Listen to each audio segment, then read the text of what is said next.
तो लास्ट हमने ये वाला किया था, इधर ध्यान दो।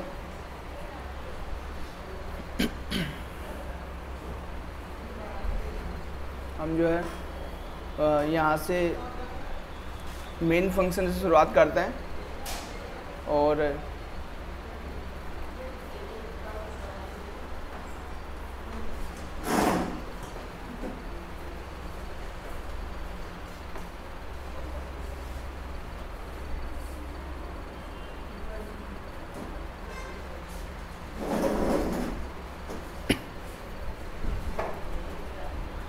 ओके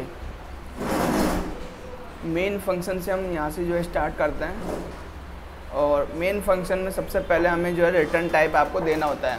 ओके, यहाँ पर जो है वॉइड रिटर्न टाइप है और हम कुछ रिटर्न करते हैं तो हमें रिटर्न कीवर्ड हम लिखते हैं जैसे कि हम जेएस में करते थे। बट डिफरेंस ये है कि जेएस में हम रिटर्न टाइप बताया नहीं करते थे, हम डायरेक्टली रिटर्न कर दिया करते थे। यहाँ पे आपको रिटर्न टाइप बताना पड़ेगा। ओके, नाउ ये जो मेन फंक्शन जो ऊपर का वाला पार्ट होता है, यहाँ पे आप डिक्लेरेशन करते हो। डिक्लेरेशन किसका? जो भी वेरिएबल आप यूज़ करने वाले हो, ग्लोबल वेरिएबल। ओके, क्योंकि ये ग्लोबल सेक्शन है तो यहाँ पर जो भी आप डिक्लेयर करोगे वो ग्लोबल होगा एंड ग्लोबल होने की वजह से आप उसको कहीं पर भी यूज़ कर सकते हो। ओके, तो यहाँ पर आप जैसे कि आपने एक कांस्टेंट बना लिया, ठीक है, लाइक कॉन्स्ट कीवर्ड करके यूज़ करके आपने कांस्टेंट बना लिया एंड पाई वैल्यू बना दिया आपने 3.14। ओके, एंड इस पाई वैल्यू को आप कहीं पर भी यूज़ कर सकते हो बिकॉज ये पाई वैल्यू तो कॉमन है सबके लिए, तो आप इस वैल्यू को कहीं पर भी यूज़ कर सकते हो और ये जो है ग्लोबल है, ऑल फंक्शन। ठीक है, तो ये है एंड हमने डिस्कस किया था कि हमारे पास में कुछ प्रिमिटिव डेटा टाइप्स है like integer, character, float, double and फिर इनको मॉडिफाई कर सकते हैं, इनके साइज को मॉडिफाई करते हैं तो short integer, long integer, signed, unsigned. ठीक है, इस तरह के हमारे पास हैं और सबका अपना अपना वो है, साइज है, उनका रेंज है, कितना मेमोरी वो लेंगे और कितना वैल्यूज़ वो ले सकते हैं। इनमें से अगर हम कैरेक्टर की बात करें तो कैरेक्टर से हमारा जो है हमेशा स्पेशल टाइप ऑफ डेटा रहा है। ओके, कैर जो है ये आपको हमेशा 1 बाइट ही लेगा। ओके, कैर हमेशा 1 बाइट ही लेगा हमारे इसमें और 1 बाइट कर करके हम जब काफ़ी सारे कैरेक्टर्स एक साथ मर्ज करते हैं तो उसको हम स्ट्रिंग कहते हैं। यहाँ पे स्ट्रिंग बनाने का जो तरीका है थोड़ा सा अलग है। ओके, यहाँ पर हमें थोड़े बहुत टेक्निक्स यूज़ करनी पड़ती हैं बिहाइंड द सीन, जो जेएस में हो रही होती है उस तरह की कुछ टेक्निक्स हमें यूज़ करनी होती है और हमें खुद से जो है स्ट्रिंग बनाना पड़ता है। ओके, तो वो हम आगे देखेंगे। उसके बाद में हमने देखा साइज ऑफ ऑपरेटर जो है बेसिकली क्या करता है, हमारे जो वेरिएबल्स बने हुए हैं, किसी भी टाइप के वेरिएबल्स बने हुए हैं तो वो क्या करेगा, उस वेरिएबल का कितना मेमोरी जो है यूज हो रहा है, मतलब वो वेरिएबल कितना मेमोरी यूज कर रहा है। ओके, या फिर हम कह सकते हैं कि इस वेरिएबल में जो डेटा स्टोर है वो कितना मेमोरी यूज़ कर रहा है। तो साइज ऑफ ऑपरेटर की हेल्प से हम मेमोरी जो है वो कैलकुलेट कर सकते हैं और इनमें जो मेमोरी आती है साइज ऑफ बाइट में हमें देता है। ओके, साइज ऑफ जो है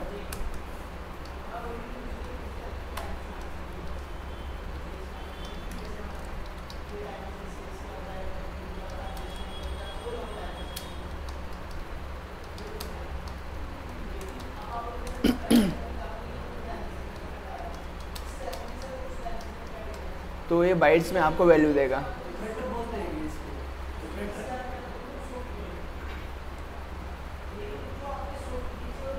ओके, नाउ यहाँ तक हमारा बेसिक हो जाता है, यहाँ पर डेटा टाइप्स हो जाते हैं एंड अब इसके बाद में हम करते हैं ऑपरेटर्स। ऑपरेटर्स हमारे सेम है जैसा कि हमने अदर लैंग्वेजेस में किया है और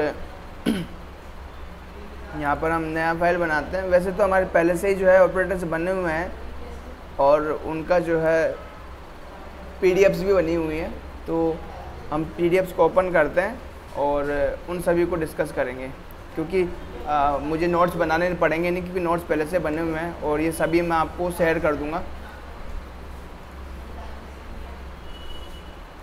लेकिन इनको नोट्स को जो है थोड़ा सा अलग तरीके से बनाया गया है।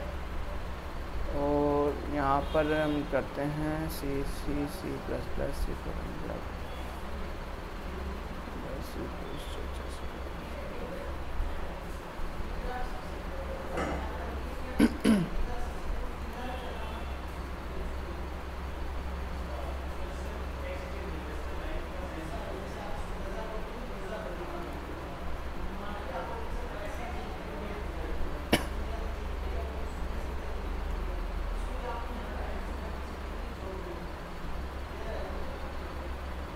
Introduction to operators.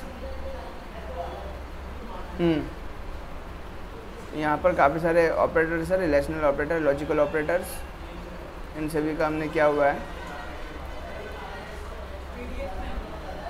हाँ, ये मैं पीडीएफ में आपको सबको जो है डिस्कॉर्ड पे दे दूँगा, तो नोट्स बनाने की हमें ज़रूरत पड़ेगी नहीं। तो हमारे पास में जो है ये सारे असाइनमेंट ऑपरेटर हैं, और इससे पहले अर्थमेटिक ऑपरेटर्स हमारे पास रहे हैं, ठीक है। तो अर्थमेटिक ऑपरेटर्स हमने पहले कर लिए थे, तो एक काम करते हैं, यहाँ पर हम नया फाइल बनाते हैं और यहाँ पे एक इंक्लूड स्टूडियो आपको हमेशा रखना है, जो क्या करता है, इसके पास में standard input output operation perform करने के लिए क्या है, बेसिक डिक्लेरेशंस हैं।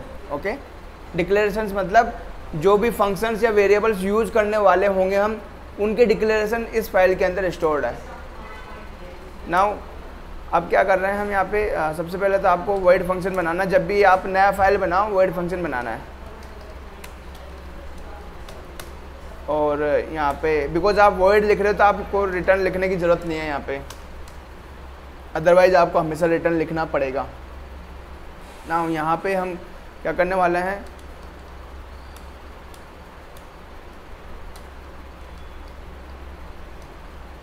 इस तरीके से आप मल्टी लाइन कमेंट लिख सकते हो। ओके, ये मल्टी लाइन कमेंट है।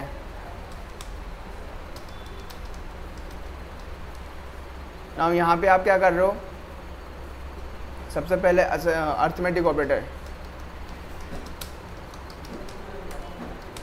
तो अर्थमेटिक ऑपरेटर्स में कौन कौन है, सबसे पहले आता है प्लस ऑपरेटर। ओके, दूसरा कौन आता है, माइनस ऑपरेटर। तीसरा कौन आता है,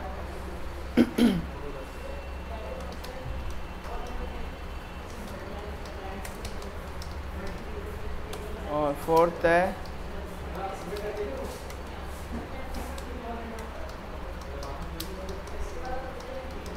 ऑपरेटर। 5 है मॉडुलस ऑपरेटर। ये चीज़ हमने ऑलरेडी की हुई है। ओके, अब मैं आपको एक चीज़ बता दूं, यहाँ पे जितने भी हमारे ऑपरेटर्स हैं, यहाँ पर सिर्फ हम अर्थमेटिक जो नंबर्स है उनके साथ हम यूज़ कर रहे हैं। ओके, ये जो प्लस माइनस ये जितने भी ऑपरेटर्स हैं, ये हम किसी भी स्ट्रिंग के साथ परफॉर्म नहीं कर सकते, किसी भी एरे के साथ परफॉर्म नहीं कर सकते। ओके, और हमारे पास में जो है और किसी टाइप का जो डेटा स्ट्रक्चर नहीं है, यहाँ पे ना ही कोई ऑब्जेक्ट है। जैसा कि हमने स्टार्टिंग में बात कही थी कि सी जो है ऑब्जेक्ट ओरिएंटेड प्रोग्रामिंग लैंग्वेज नहीं है, ये एक फंक्शनल प्रोग्रामिंग लैंग्वेज है, फंक्शनल ओरिएंटेड आप इसको कह सकते हो, प्रोसीजर ओरिएंटेड प्रोग्रामिंग लैंग्वेज। तो हम यहाँ पे इनको कैसे यूज़ करेंगे, जैसे कि हम नॉर्मल नंबर्स के साथ करते हैं, प्लस करना, माइनस करना, डिवाइड करना। तो आप नंबर्स ले लो, इंट एज इक्वल टू 10 ले लो, इंट बी इक्वल टू 10 ले लो। और यहाँ पे आप क्या कर रहे हो, int C equal to A plus B कर रहे हो। ऐड रिजल्ट, यहाँ पे आप दे दो ऐड रिजल्ट, यहाँ पे माइनस रिजल्ट माइनस बी। और एड माइनस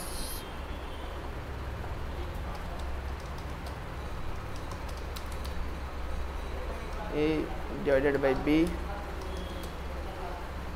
और reply result A into B. Okay, and modulus में हमें क्या मिलेगा? तो एक काम करते हैं हम, यहाँ पे मॉडुलस भी अगर हम देखना चाहते हैं तो 17 डिवाइडेड बाई 3 कर देते हैं। तो यहाँ पे 17 ही है, 3 है, तो 17 प्लस ए। ओके, तो मल्टीप्लाई हो गया डिवीजन और मॉडुलस, मॉडुलस रिजल्ट ए मॉडुलस बी। और अब हम क्या कर रहे हैं, सभी का रिजल्ट जो है प्रिंट आउट कर रहे हैं, प्रिंट एफ, ठीक है, एड रिजल्ट। और यहाँ पे परसेंट डी क्यों यूज होगा, सबको पता है। परसेंट डी हम यूज़ करते हैं किसके लिए? इंटीजर के लिए। अगर हमें इंटीजर टाइप की वैल्यू जो है प्रिंट करानी है तो परसेंट डी यूज़ करेंगे। ओके, तो ये प्लेस होल्डर की तरह काम करता है। ऐड रिजल्ट,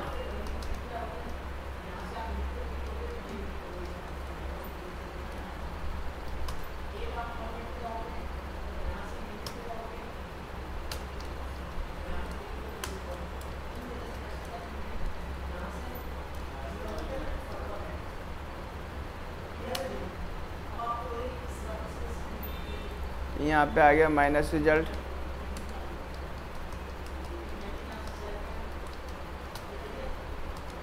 डिवीजन रिजल्ट,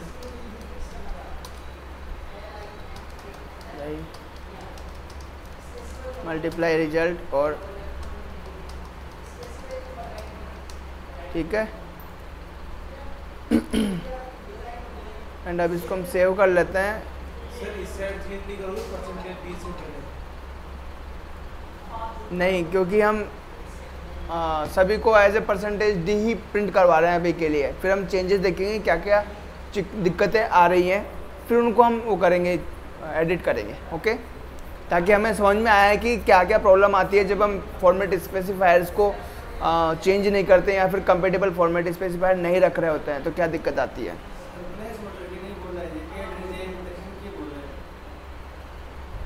ये इनके लिए कह रहा है, इनके लिए, इनको करेंगे। मैं इनके लिए कह रहा हूँ, इनको हम बाद में करेंगे रिजल्ट प्रिंट करा के ना। एंड मैं इसका नेम रख रहा हूँ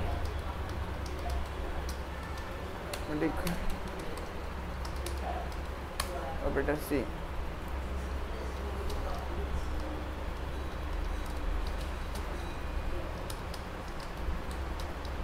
डिवीजन हो गया, अप्लाई हो गया, मॉडुलस हो गया। ओके, तो रन करते हैं, एग्जीक्यूट, रन एंड कंपाइल। अगर कोई एरर होगा तो हमें एरर मिल जाएगा नीचे, और एरर नहीं होगा तो वो रन हो जाएगा। तो वाह क्या बात है, यहाँ पे एरर आ जाता है, लाइन नंबर यहाँ बताएगा, ठीक है, और एरर ये बता रहा है यहाँ पे मल्टीप्लाई रिजल्ट अनडिक्लेयर्ड। जब भी आपको अनडिक्लेयर्ड, जैसे कि वहाँ पे अनडिफाइंड आता था, यहाँ पे अनडिक्लेयर्ड आ रहा है, तो इसका मतलब है कि अगर आपने या तो आपने उसको बनाया नहीं है वेरिएबल को, अगर बनाया तो फिर स्पेलिंग मिस्टेक की है। तो जैसे कि यहाँ पर हमने स्पेलिंग मिस्टेक की है,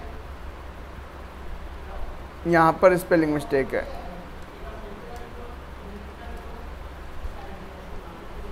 तो फिर से कंपाइल, प्रिंट एफ के बाद जो आपने लिखा है वो स्पेलिंग भी गलत है।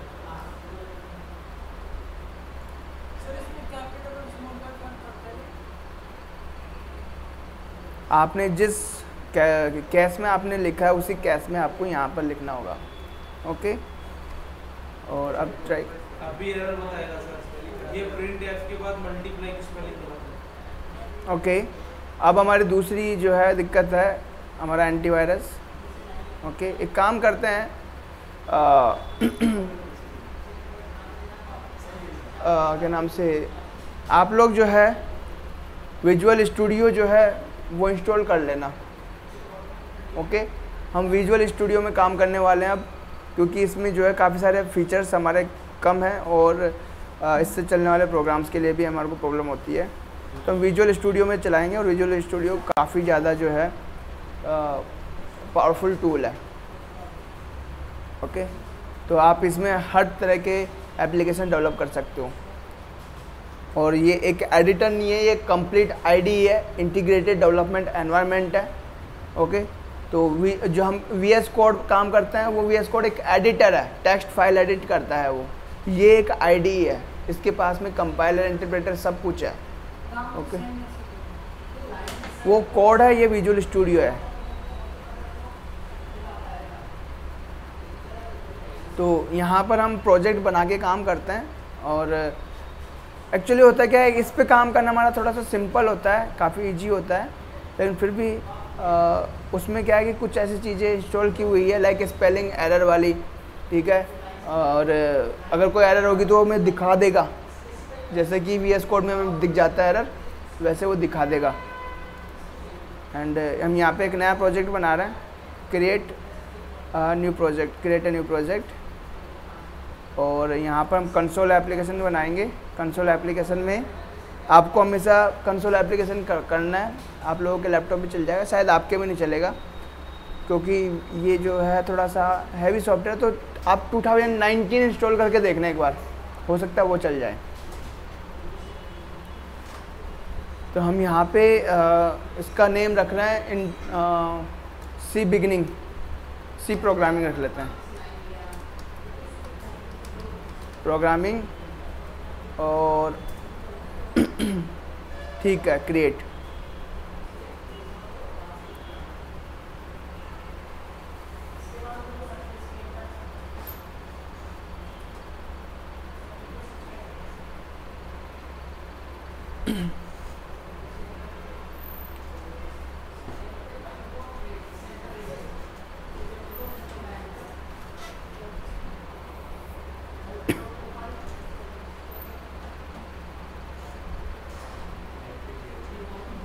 ओके, तो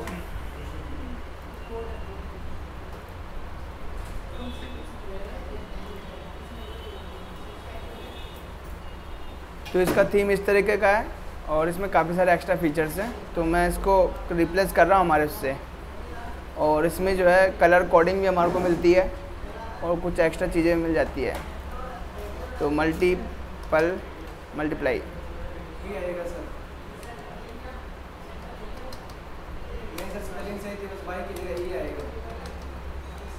नहीं, यहाँ पे एल भी मिस था, मल्टीप्लाई हो गया। और जैसे कि आपने वीडियो चेंज करा है, ये क्या मतलब इसको अगर हम गलत कर देंगे तब भी एरर बताएगा क्या? इसकी एक बार नीचे करो। अब ये स्ट्रिंग के अंदर लिखा हुआ है डिवीजन रिजल्ट, ये तो स्पेलिंग, नॉर्मल स्पेलिंग चेक करता है। तो ये मतलब एरर बताता है कि फिर अगर मान लो यहाँ पर एरर रेड कलर में बताएगा और ये पिंक कलर में जो है ना, आपके पता नहीं अलग दिखाएगा क्योंकि थीम मैंने अलग रख रखी है। ओके, तो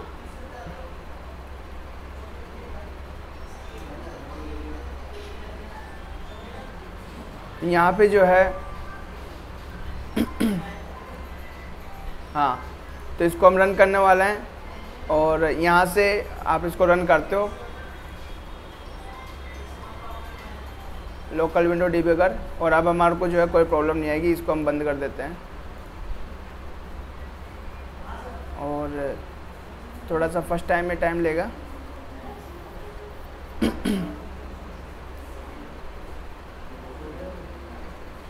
अरे इंस्टॉल अभी मत करो, बाद में कर लेना,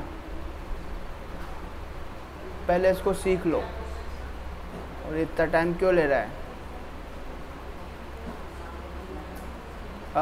ओके, तो एक जो है मिस्टेक हमने कर दी है, न्यू लाइंस। हमने न्यू लाइंस नहीं बनाई, सारा डेटा हमारा जो है, सारा आउटपुट हमारा एक ही लाइन में आ गया है। तो न्यू लाइंस हम बना देते हैं। तो यहाँ पर भी जो है हम डुप्लीकेट्स बना सकते हैं, डुप्लीकेट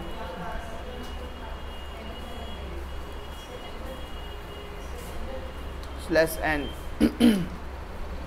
ओके, ना फिर से इसको रन करते हैं और हमारे पास में जो है ये वैल्यूज आ गई। तो इधर देखो हमारे पास जो ऐड किया हुआ डेटा है ये देखो 17 + 3 20 आ गया, एंड माइनस करते हैं 17 - 3 तो 14 आ गया, एंड 17 / 3 करते हैं तो हमारे JS में जो है उसमें आता था, पॉइंट्स में आता था, यहाँ पर हमारे आ रहा है सिर्फ इंटीजर में। ओके, अगर आपको कंप्लीट अगर वो चाहिए तो इसका रिजल्ट आप जो है %f में लोगे। अगर आपको डिवीज़न का रिजल्ट कंप्लीट चाहिए तो आप इसको +f में लोगे फ्लोट में, और अब जो है वो फ्लोट में आएगा। एक मिनट, ये फ्लोट में क्यों नहीं आया? वहाँ पे फ्लोट करना पड़ेगा सर इंट की जगह। हाँ यहाँ पे ना, यहाँ पर भी हमें फ्लोट करना पड़ेगा, और यहाँ पर जो है %f। देखो इसने ना हमें एक वो दे दी थी, एक अगर आप ध्यान दो तो यहाँ पे हमें जो है एक वार्निंग सी दे दी थी इन्होंने कि non float passed as argument 2, ठीक है ना। मतलब हमें यहाँ से फ्लोट नहीं मिल रहा है, यहाँ से फ्लोट नहीं मिल रहा है, लेकिन हम क्या कर रहे हैं, फ्लोट को जो है वो करवा रहे हैं, प्रिंट करवा रहे हैं। तो ये इसका इंटेलिजेंस है, और ये काफ़ी ज़्यादा पावरफुल है आपको गाइड करने के लिए। वो आगे बता भी रहा है एक्चुअली टाइम इंट। हाँ ठीक है, इनको बुलाओ भाई, इनका सी थोड़ी है। हाँ फिर ठीक है, तो यहाँ पे फ्लोट लिखो। ओके, तो आप लोग इस पे काम करना शुरू कर देना, क्योंकि काफ़ी ज़्यादा हेल्प मिल जाती है इस पे। और एंड अब हमारे पास में क्या है, आउटपुट हमारे को जो है 5.00 मिल रहा है। ओके, नहीं 5.0 क्यों मिल रहा है?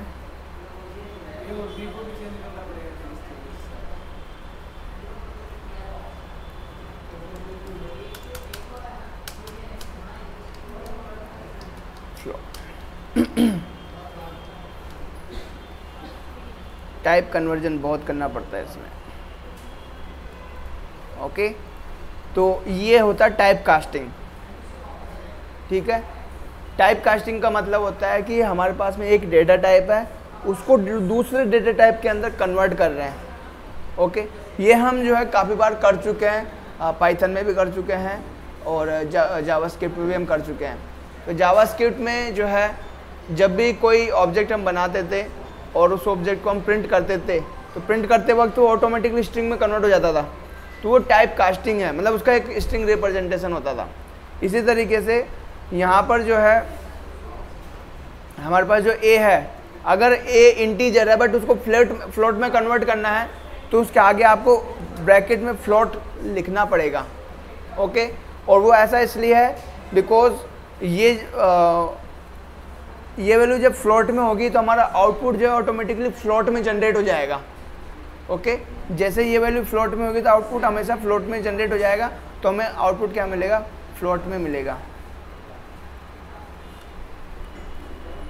अरे कहाँ गया वो?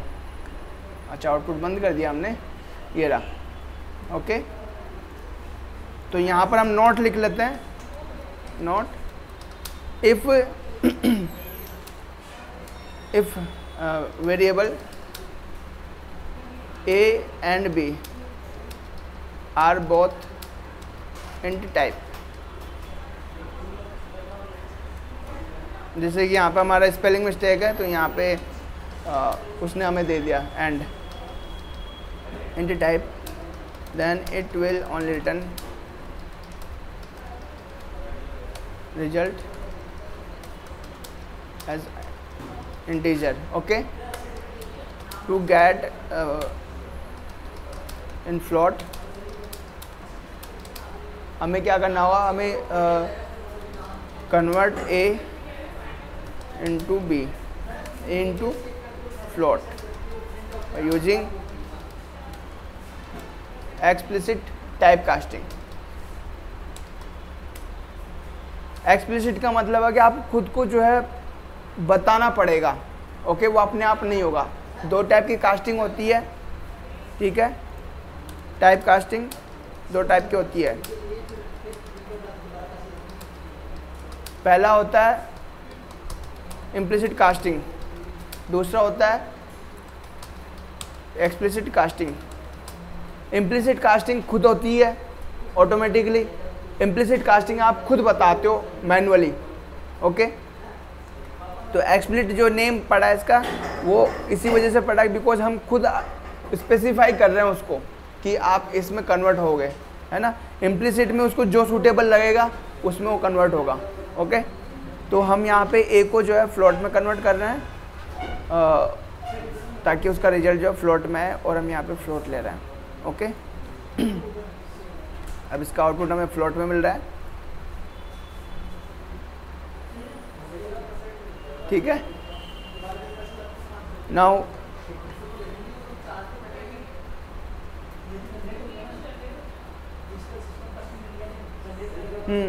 मल्टीप्लाई नॉर्मल ही है, हमें इसका आउटपुट कितना मिल रहा है मल्टीप्लाई करने पर 51, और मॉडुलस रिजल्ट जो है वो इंटीजर में मिलेगा। ओके, मॉडुलस हमेशा इंटीजर में मिलेगा क्योंकि वो रिमेनिंग पार्ट बताता है ना। कंप्लीट डिवाइड जब तक हो रहा तब तक ठीक है, बाद में जो रिमेनिंग पार्ट वो बताएगा वो इंटीजर में होगा। तो यहाँ पे जो है हमें मिलता है। ओके, तो ये हमारे अरिथमेटिक ऑपरेटर्स यहाँ तक है। इसके बाद में हमारे पास क्या क्या है,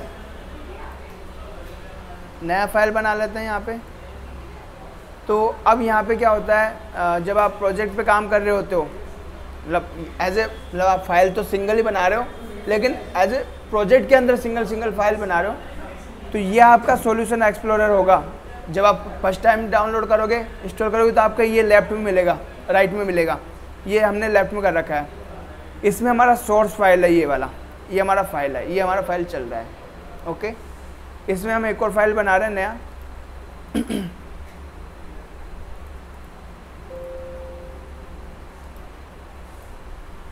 न्यू फाइल, और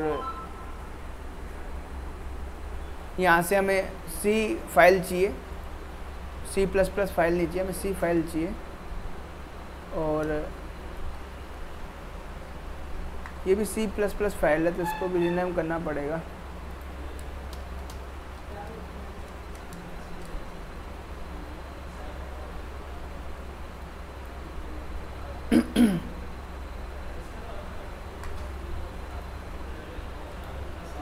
ऐड करते हैं न्यू आइटम,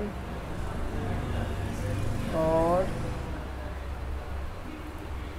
इस फाइल का नेम हम रखते हैं असाइनमेंट ऑपरेटर्स।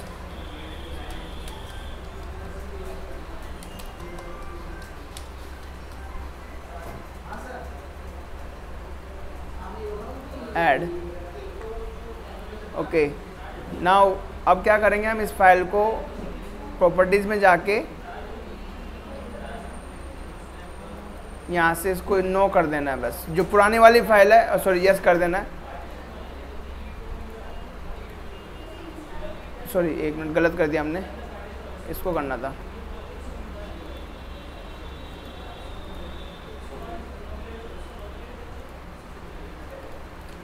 आप जब खुद से करोगे तो आपको समझ में आ जाएगा, ऐसा कुछ है नहीं इसमें स्पेशल, बस आपको सिंपल वो करना है। ऐसा क्यों करना है हमें, इसका रीज़न ये है क्योंकि एक प्रोजेक्ट में एक ही मेन फंक्शन हो सकता है, एक प्रोजेक्ट में एक ही मेन फंक्शन हो सकता है, और हम अभी क्या करेंगे, अभी हम अलग अलग फाइल में अलग अलग मेन फंक्शन बनाएंगे। तो रीज़न ये है कि हमें जो है, जो पुरानी फाइल्स है उनको प्रोजेक्ट से सस्पेंड करना पड़ेगा। जब हम, यही एक डिफरेंस है इंडिविजुअल फाइल पे बनाना और प्रोजेक्ट में बनाना। हम पाइथन पे काम करेंगे तो पाइथन में ये काम बहुत इजी हो जाता है। ओके, तो उसमें भी इस तरह का आपको फाइल स्ट्रक्चर देखने को मिलेगा। नाउ यहाँ पे हम वापस से जो है इंक्लूड कर रहे हैं हैश इंक्लूड dio। अब देखो ये काफ़ी सारी फाइल, हेडर फाइल हमें ऑलरेडी सजेस्ट कर रहा है, और void main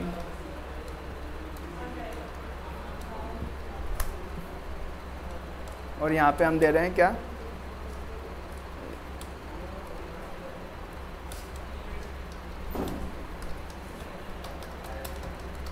operators assignment operators में हमारे पास क्या क्या है, प्लस इक्वल है, इनको करने की ज़रूरत है क्या, वो सेम ही है, फिर भी देख लेते हैं। ऐड और असाइन, ऐड एंड असाइन,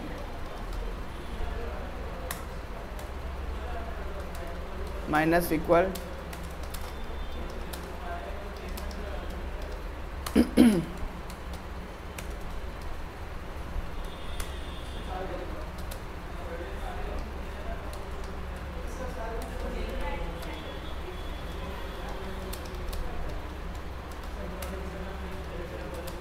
और डिवाइड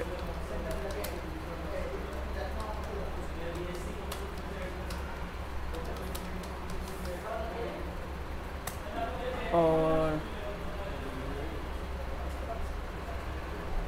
6 नंबर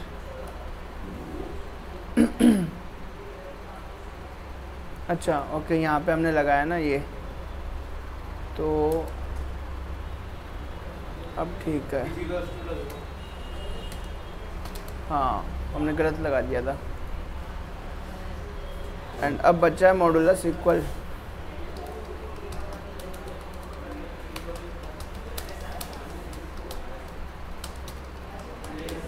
ओके। तो वो सेम है, आपको बस क्या करना है, इसमें से कॉपी कर लो ये वाला एज इट इज़ और यहाँ पेस्ट कर दो। एंड अब यहाँ पर हम क्या कर रहे हैं,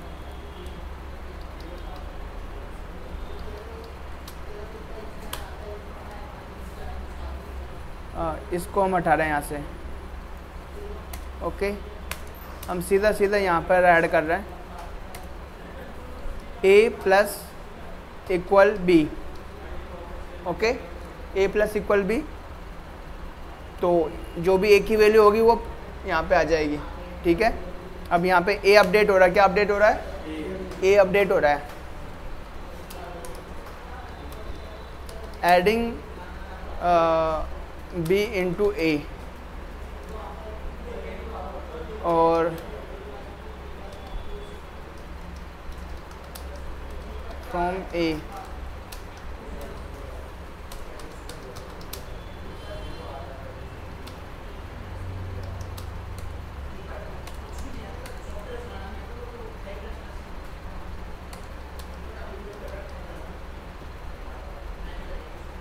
ओके।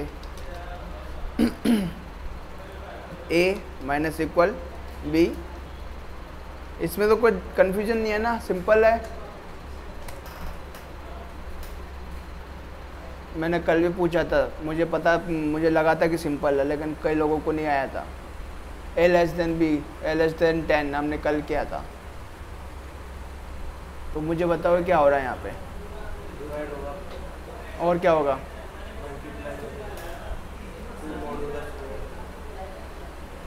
वो तो ठीक है, लेकिन इनका रिजल्ट क्या आएगा ये बताओ मुझे।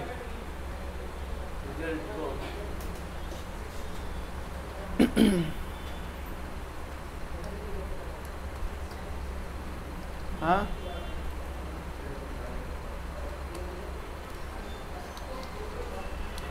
क्या रिजल्ट आएगा बताओ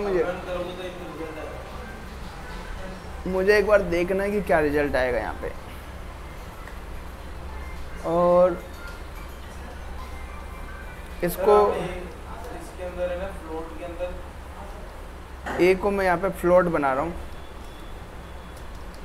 ओके, ताकि वो यहाँ पर हमने ए को फ्लोट में कन्वर्ट कर दिया ताकि हमारा फ्लोट में रिजल्ट आ सके, ओके। हाँ अब बताओ। और सर जैसे ही क्या कहते हैं, आपने ये जो फ्लोट में जो वैल्यू लिखी वो आपने ऊपर तो सर इंटीजर में लिखी दो। हाँ तो यहाँ पे फ्लोट में कन्वर्ट कर दिया ना ए को, तो वैल्यू तो इंटीजर में, ये तो फ्लोट में कन्वर्ट होगी फिर बाद में। हाँ बाद में हमने कन्वर्ट होगी नहीं, कर दी है, क्योंकि हम इसको फ्लोट में ही प्रिंट करवाना चाहते हैं, इस वजह से।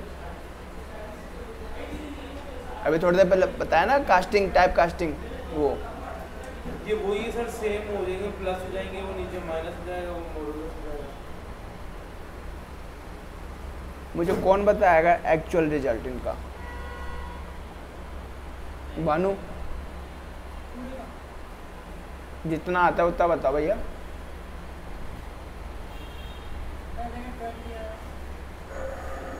पहले का 20 आ रहा है, ठीक है।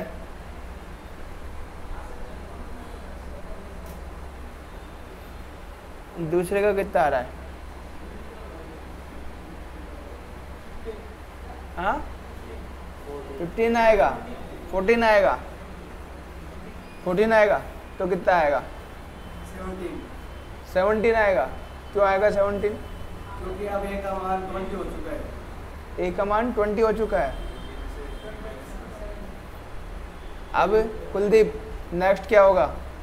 नेक्स्ट हाँ सर मल्टीप्लाई वाला बता दूंगा, डिवाइड वाला मत। डिवाइड होगा नहीं, डिवाइड होगा नहीं। लो भैया अब बता दो। अब तो और भी इजी कर दिया। अब इजी हुआ है नहीं हुआ? अच्छा मुझे बताओ, यहाँ पर अगर हम करेंगे तो सेम रिजल्ट आएगा या फिर यहाँ पर करेंगे तो सेम रिजल्ट आएगा? कुछ डिफरेंसेस है क्या? बनू अगर इस वाली लाइन को मैं नीचे रखूँ तो क्या रिजल्ट चेंज होगा, या फिर ऊपर रखूँ तो क्या रिजल्ट चेंज होगा? दोनों में सेम रहेगा फिर रिजल्ट चेंज होगा? चेंज नहीं होगा, मतलब ऊपर नहीं चेंज होगा। क्यों? क्योंकि सर अभी जैसे आपने ऊपर मॉडुलस वो डिवाइड करा है, तो डिवाइड आने के बाद जो वैल्यू उसी तो होगा वो। अच्छा, और अगर मल्टीप्लाई रखा है तो मल्टीप्लाई होगा, जो फिर अब ऊपर वो माइनस में जो रिजल्ट आया वो उससे मल्टीप्लाई होगा। अच्छा, क्योंकि अब जो उसकी माइनस की जो वैल्यू थी वही तो होगी फिर। हाँ भाई भानु, क्या ये कह रहे हो सही है?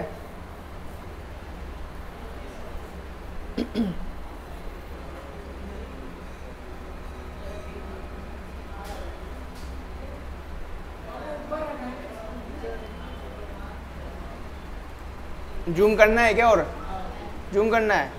लो भैया जूम हो गया।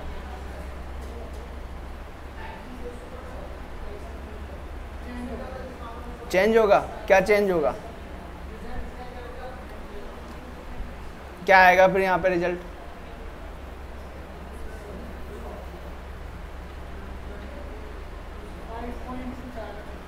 Five point. यहाँ पर 5 पॉइंट आ रहा है यहाँ पे।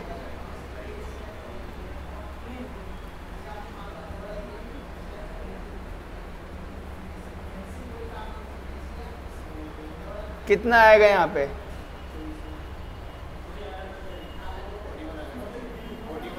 क्या कर रहा है? मल्टीप्लाई कर रहा है। 50 बनाएगा, 50 बनाएगा। ओ आप भी बता दो कितना आएगा? 41 कौन बोल रहा था? मिस्टेक हो गई है। ओके, तो यहाँ पर रिजल्ट कितना है? 20 है। यहाँ पर कितना आएगा? 17। यहाँ पर कितना आएगा? 51। तो यहाँ पर कितना आएगा फिर? 17। कितना आएगा? 17 क्यों आएगा? क्यों आएगा 17? डिवाइड हुआ है सर, पर हमको डिवाइड करना नहीं आ रहा। डिवाइड करना नहीं आ रहा। 51 में 3 का भाग है, 17 ही तो आएगा। हाँ सर। कौन से स्कूल से पढ़े हो आप?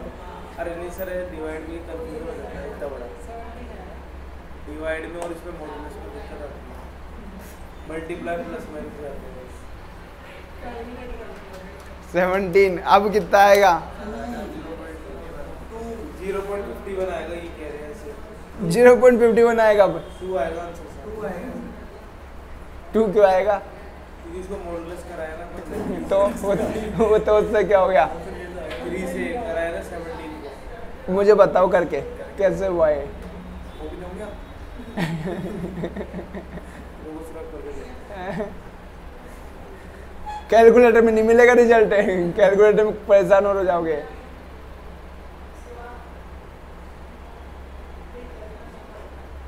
इसमें 17 का 3% ही तो निकालना है। 17 का 3% निकालना है। निकालो भैया, निकालो, परसेंटेज निकालो। हाँ भैया भानु, कुछ तो बताओ यार आप। मतलब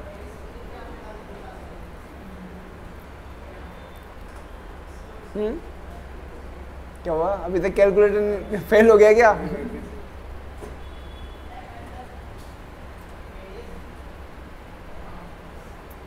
बहुत सिंपल है, क्या है इसमें? रिमाइंडर के लिए यूज किया जाता है, तो सेंसफुल बचेगा वो तो आएगा इसमें। कितना सेंसफुल बचेगा बताओ? अच्छा मुझे एक बार अरे वो 3 बचेगा, कैसे बचाऊं? मुझे ऐसे बचा के बताओ कितना बचा है। आप जो है करो करो करो, कॉपी में करो। 17 में 3 का भाग दे दो, 5 के 15 बचे दो।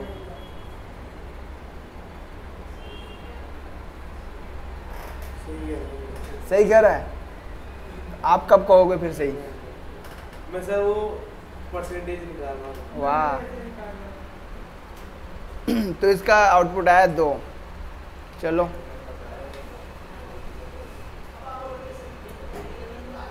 ठीक है, हमने यहाँ पे जो है 0 आ रहा है यहाँ पे एक, बस बाकी सारे सेम है।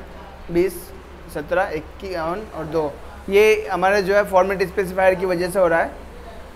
तो आई थिंक यहाँ पे 17 आ रहा है, तो इंटीजर की ज़रूरत है ही नहीं हमें, इसकी ज़रूरत नहीं है। हम यहाँ पे डी रख देते हैं क्योंकि वो फ्लोट आ ही नहीं रहा है, तो 17 आएगा वो। ठीक है, क्लियर है? हाँ मुझे लगा वो फ्लोट में रिजल्ट आ सकता है, इस वजह से हमने फ्लोट में लगाया था। फ्लोट में तो सर कैसे वो इंटीजर में वैल्यू तो फ्लोट में नहीं आएगा। हाँ में आता सर, अगर पहले आपने ऊपर कर रखा था डिवाइड वाला तब कोई वो वैल्यू तो स्टार्ट की सकती है। वो तभी इस वजह से हमने अब फ्लोट हटा दिया, क्योंकि अब हमारा जो है इंटीजर में आ रहा है, तो हमें ज़रूरत नहीं है, तो हम जो है उसको कर रहे हैं %d में। ओके, नाउ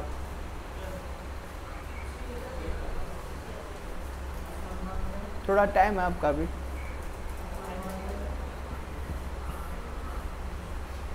तो ये हमारे हो गए कौन? Arithmetic assignment operators. फ्लोट लगा दो किसी पे भी। ओके, बाद में मैं इनको लगाने का रूल बताऊंगा आपको कि किस ऑर्डर में लगाना चाहिए, ताकि हमारे वैल्यू जो है पूरी की पूरी आए। अगर आप जो है डबल पे फ्लोट लगाओगे तो आपकी वैल्यू जो है वो आएगी, पूरी वैल्यू नहीं आएगी, आपकी वैल्यू में से कुछ डेटा मिस हो जाएगा। ठीक है, और आप फ्लोट पे इंट लगाओगे तो उसका पूरा जो डेसिमल वाला पूरा पार्ट है ना वो हट जाएगा। ठीक है, तो इस बात का हमें ध्यान रखना है कि हम छोटी वैल्यू को बड़े डेटा टाइप में रख सकते हैं, लेकिन बड़े डेटा टाइप को जो है छोटे डेटा टाइप में नहीं रख सकते। इस बात का हमें ध्यान रखना है। तो अब हमारे पास में जो है एक और फाइल हम बनाते हैं, यहाँ पे न्यू आइटम, और इसका हम रख रहे हैं लॉजिकल ऑपरेटर्स, या फिर कंपैरिजन ऑपरेटर्स।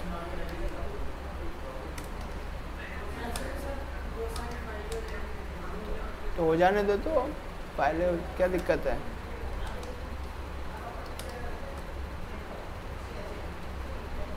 दो फाइलों से घबरा रहे हो? जब आप जेंगो पे काम करोगे तो फाइलें ही फाइलें, बहुत सारी फाइलें वहाँ पे।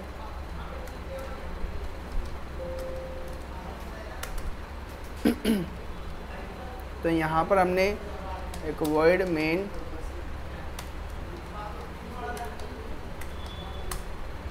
बनाया है, और हमारे असाइनमेंट ऑपरेटर्स को जो है हम थोड़ा सा फाइल में से रिमूव कर देते हैं।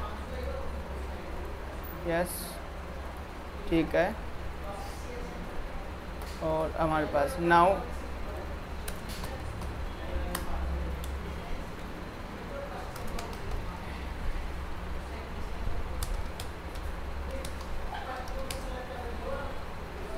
स्पेलिंग मिस्टेक है तो कंट्रोल डी से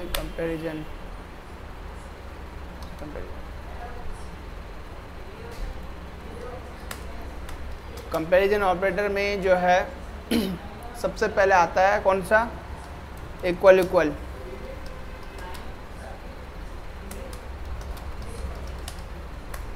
इक्वलिटी ऑपरेटर, दूसरा है लेस देन इक्वल, तीसरा आता है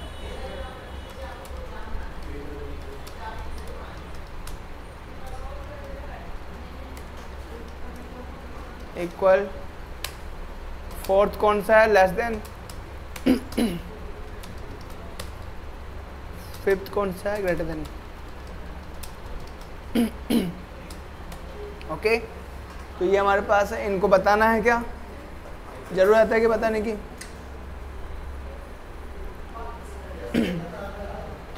ये हमारे न्यूमेरिकल जो नंबर्स हैं उन्हीं पे यूज होंगे। और इसके बाद में लॉजिकल ऑपरेटर्स है।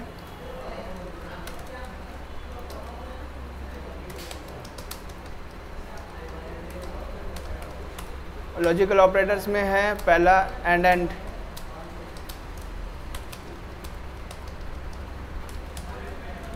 And operator.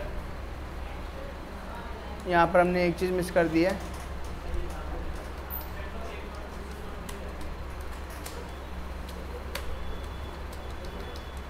Okay, and operator, आप इसको कैपिटल में लिख दो एंड, तो थोड़ा ठीक लगेगा, एंड ऑपरेटर। दूसरा जो है और ऑपरेटर,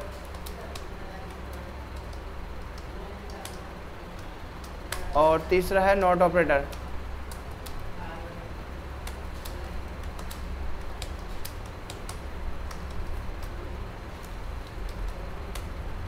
ओके, तो ये भी हमने किए हुए हैं ना, बताने की जरूरत है?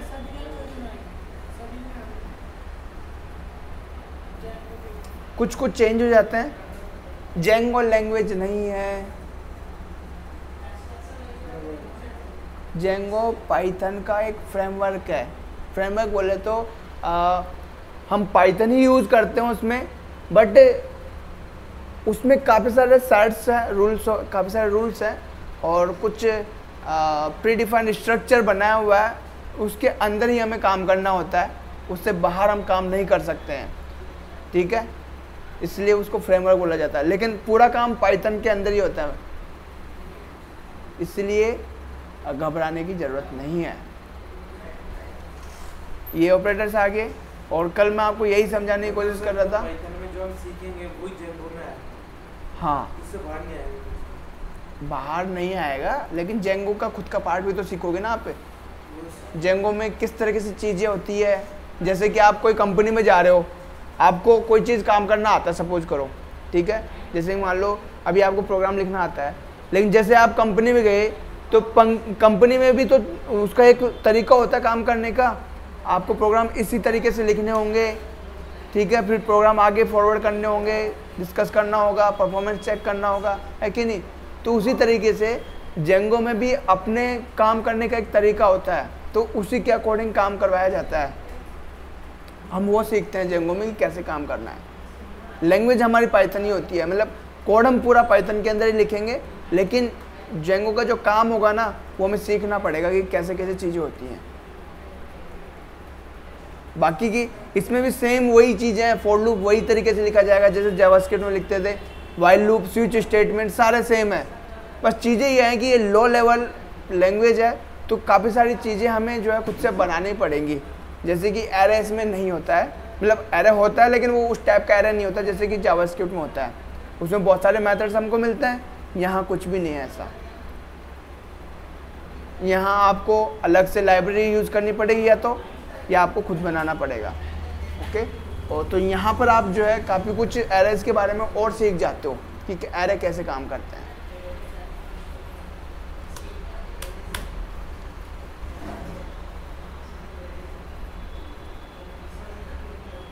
लॉजिकल ऑपरेटर्स हो गए, ठीक है? इसके बाद में हमारे पास इंक्रीमेंट एंड डिक्रीमेंट ऑपरेटर।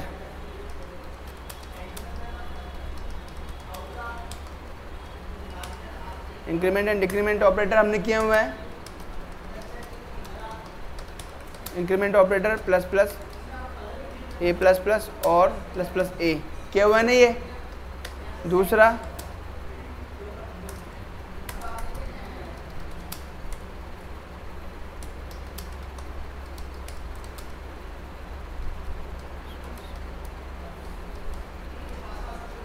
ठीक है, इनको भी बताने की ज़रूरत नहीं है। एंड कुछ और ऑपरेटर्स हैं like ternary operator. Ternary operator हमारे जावास्क्रिप्ट में भी है, वो वहाँ पर हमने एक पॉइंट पे किया था, आप लोगों ने ध्यान नहीं दिया हो तो। टर्नरी ऑपरेटर में हम एक्सप्रेशन पहले लिखते हैं, फिर हम लगाते हैं क्या कहते हैं क्वेश्चन मार्क, एंड यहाँ पर हम ट्रू वाला statement, true statement colon false statement. Okay, ये हमारा इफ एल्स जैसा है। जो इफ एल्स स्टेटमेंट होता है तो ये हमारा इफ हो गया, ये हमारा एल्स हो गया। अगर इफ में ट्रू है तो ट्रू स्टेटमेंट चलेगा, अदरवाइज फॉल्स स्टेटमेंट चलेगा। और एक्सप्रेशन हमें क्या देगा, ट्रू या फॉल्स। ये टर्नरी ऑपरेटर है। ओके, एंड इसके अलावा हमारे पास में कुछ बिटवाइज ऑपरेटर्स हैं। बिटवाइज ऑपरेटर्स को हम बाद में करेंगे क्योंकि वो हमारे यूज होते नहीं है जब तक कि हम हार्डवेयर पे काम कर रहे हो या फिर बिट लेवल पे काम कर रहे हो। ओके, या तो हम बिट लेवल पे काम कर रहे हैं बाइनरी लेवल पे, या फिर हम हार्डवेयर के कुछ रजिस्टर्स पे काम कर रहे हैं, या फिर बिट लेवल ऑपरेशन परफॉर्म कर रहे हैं, तो वहाँ काम आते हैं। तो लेफ्ट शिफ्ट, राइट शिफ्ट इस तरीके से है। एंड और क्या है हमारे पास यहाँ पे, लॉजिकल हो गया, असाइनमेंट हो गया, कंपैरिजन हो गया, अरिथमेटिक हो गया, इंक्रीमेंट डिक्रीमेंट हो गया। हाँ, एक बिटवाइज ऑपरेटर बचा हुआ है और इसको हम बाद में करेंगे। ठीक है, आज के लिए इतना काफ़ी है। और हाँ, तो बेसिक इंट्रोडक्शन में यहाँ तक कोई कन्फ्यूजन है, कोई डाउट है?